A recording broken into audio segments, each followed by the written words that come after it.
Ladies and gentlemen, let us begin with a curious paradox, one that feels almost counterintuitive to our modern ethos of relentless striving and achievement. The paradox is this: you can't do it, and buy it. I mean the act of forcing life, happiness, or fulfillment into existence as if it were a task to accomplish or a prize to be won.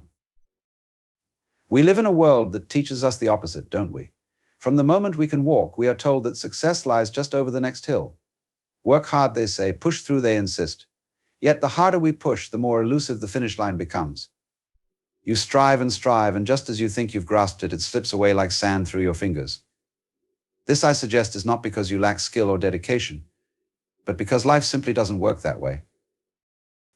You see, the essence of life, peace, joy, and enlightenment is not something you achieve.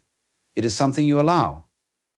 Much like sleep, which only comes when you stop trying to sleep, or happiness, which often emerges in moments of surrender rather than effort, the beauty of life reveals itself when we step back and let go. Imagine for a moment a person standing in a pond, frantically splashing about in an attempt to calm the water. The more they thrash, the more ripples they create, distorting the reflection of the sky above. It is only when they stop, when they cease their desperate efforts, that the water becomes still, revealing the clear image of the heavens. This, I argue, is the nature of your mind and the secret to the things you desire most. When I say you can't do it, I am not suggesting you are powerless. No, far from it.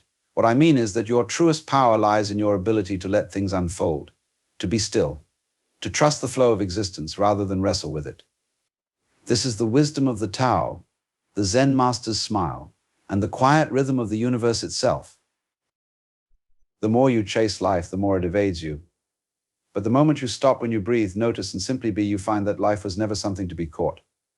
It was always there, flowing through you, waiting for you to embrace it. So, if you feel stuck, if you feel like you're pushing endlessly toward an unreachable goal, remember this: the effort you think is necessary might actually be the obstacle. Step back. Release the need to control. And perhaps, just perhaps, life will surprise you with its natural unfolding. You can't do it because you were never meant to force it. Life was always meant to be lived, not conquered.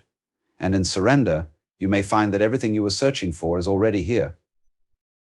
Surrender is often misunderstood in the modern world, where it is associated with weakness or failure. Yet, as Allan so eloquently taught, surrender is not about giving up, it is about letting go. It is a shift in perception, a release of the need to control everything in life. Watts emphasized that life is not a battle to be fought, or a puzzle to be solved. It is a dance to be enjoyed. And surrender is the art of letting the music guide you rather than trying to force the rhythm to match your desires. At its core, surrender is an act of profound trust in the universe. Imagine a river flowing effortlessly toward the ocean. The water does not resist the rocks, nor does it try to dictate the path. It simply flows, finding its way naturally. Watts often compared human life to this river, urging us to follow its course instead of wasting energy resisting the inevitable. Surrender, then, is not passivity, it is aligning ourselves with the natural flow of existence. When we surrender, we release the illusion of control that our minds often cling to. Most of us live with the belief that we must force outcomes, fix every problem, and steer every aspect of our lives. But Watts reminds us that much of life is beyond our control. We cannot dictate the weather, stop the passage of time, or manipulate the emotions of others.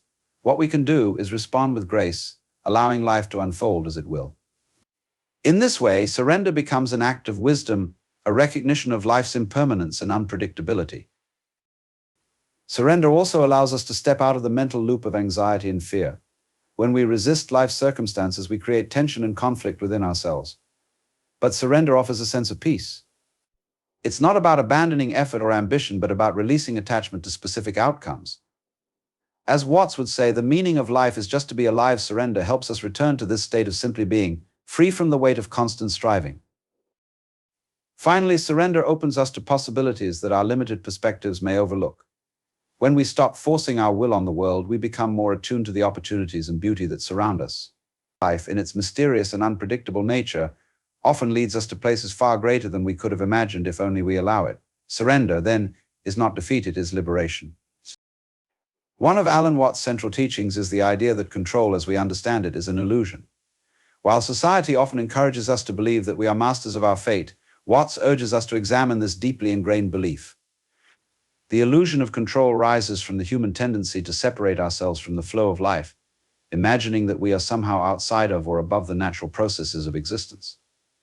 In reality, we are as much a part of the universe as the stars in the sky or the waves in the ocean. Watts likened life to a river. A river flows effortlessly, bending around obstacles and finding its way without resistance. Yet as humans, we often find ourselves trying to control the river. We fight against its current, building dams in our minds to keep the water from flowing naturally. This futile struggle creates unnecessary stress, anxiety, and suffering. Watts reminds us that the river doesn't need our interference, it flows perfectly fine on its own.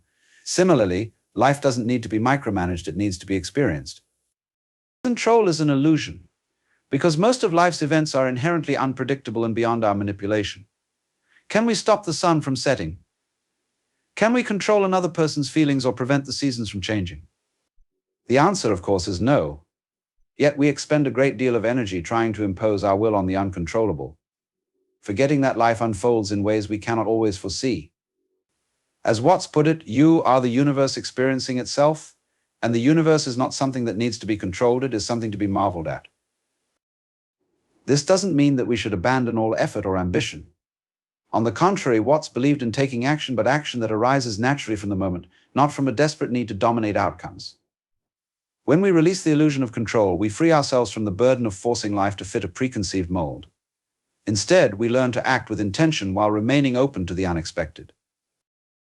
Embracing the flow of life means recognizing that true freedom comes not from controlling life's events, but from responding to them with grace.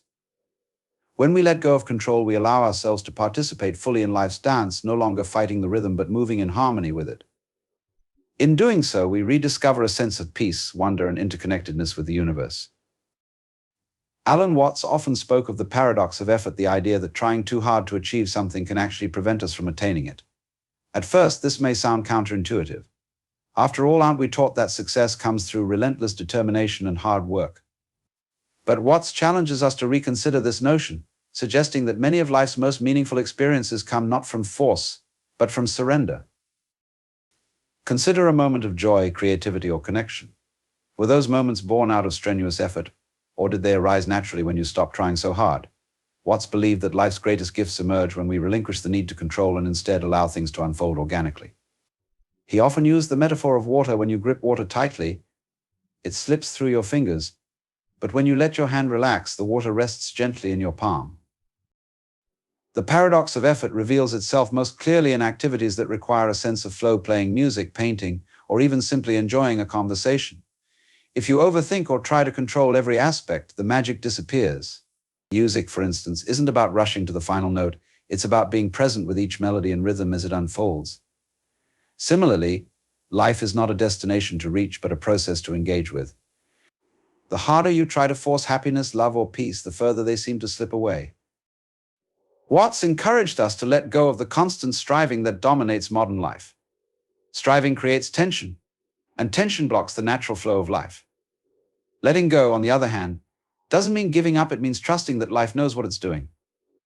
It's about loosening the grip on your expectations and allowing yourself to move with the current, rather than against it. This doesn't mean you stop working or pursuing goals, it means you shift your mindset. Instead of striving for control, you approach life with openness, curiosity, and trust. Ironically, letting go often leads to better results than relentless effort. When you stop trying to control every detail, you free yourself to respond to life with creativity, intuition, and adaptability. This state of ease allows you to access your true potential unhindered by the stress and rigidity of excessive effort. Watts believed that the key to truly living was not in trying to conquer life, but in learning to dance with it effortlessly, gracefully, and with a deep sense of wonder.